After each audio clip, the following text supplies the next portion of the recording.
Hi everybody. So today I'm going to talk about a small electric vehicle company called Arcimoto that's starting to generate a little bit of buzz in the electric vehicle community. And I personally had a small position in this company, just something like 1,500 US dollars.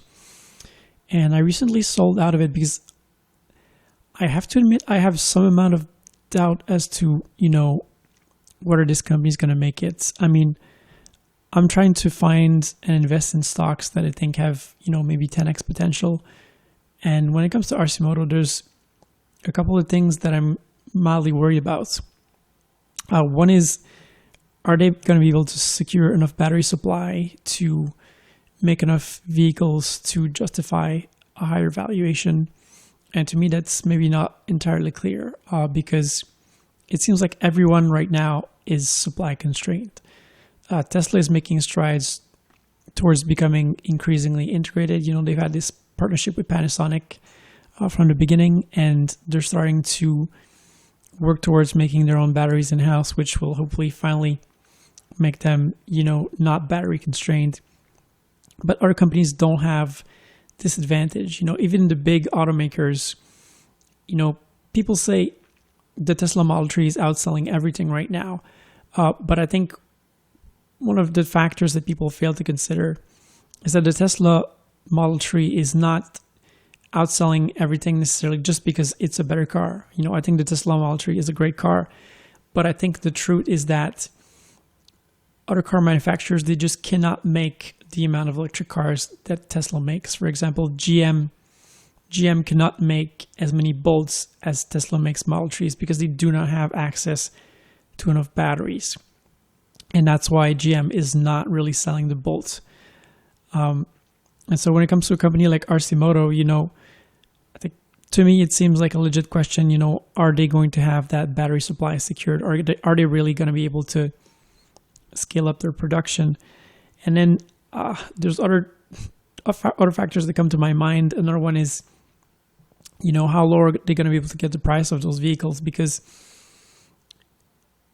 there's not that many three-wheeler vehicles on the road, like when it comes to, people making food deliveries, most often they have cars. Sometimes they have bikes. Arcimoto wants to sell something that's kind of like a step up from a motorcycle. But then that means they have to compete with motorcycles in terms of pricing. And, maybe they have to compete with lower end cars as well. So I'm kind of questioning, are people going to want to buy those vehicles? I think when it comes to delivery companies, they might want to buy electric vehicles because they want to show everyone, that they can be green, for example. But is that going to be enough of a factor to really make them switch? I think that's an important question. And then, there's another thing, which is that those vehicles are not weatherproof. At least the prototypes that I've seen, they're all open, and it seems, like if you were outside while it was raining, you would be having a really bad time in one of those vehicles. I live in Canada myself, and I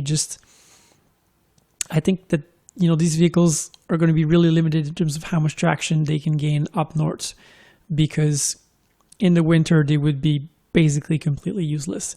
So, completely useless for about half the year in many places in North America. That's not to say that there's not a market, obviously in Mexico and in the southern United States, that's not really a problem. But still, even in California, when it's like 5 degrees outside, you're not going to be nearly as comfortable in a vehicle that's completely, open as opposed to if you were in a car. So I think the case with Arcimoto, I really hope they succeed. I hope they make it. I want to see more people transition to green electric vehicles. But I think the case is not as clear-cut as with a company like Tesla. I was convinced years ago that Tesla had a solid plan for gaining mass market adoption. But with Arcimoto, FUV, it seems not as clear. That doesn't mean that this is not a worthwhile investment opportunity.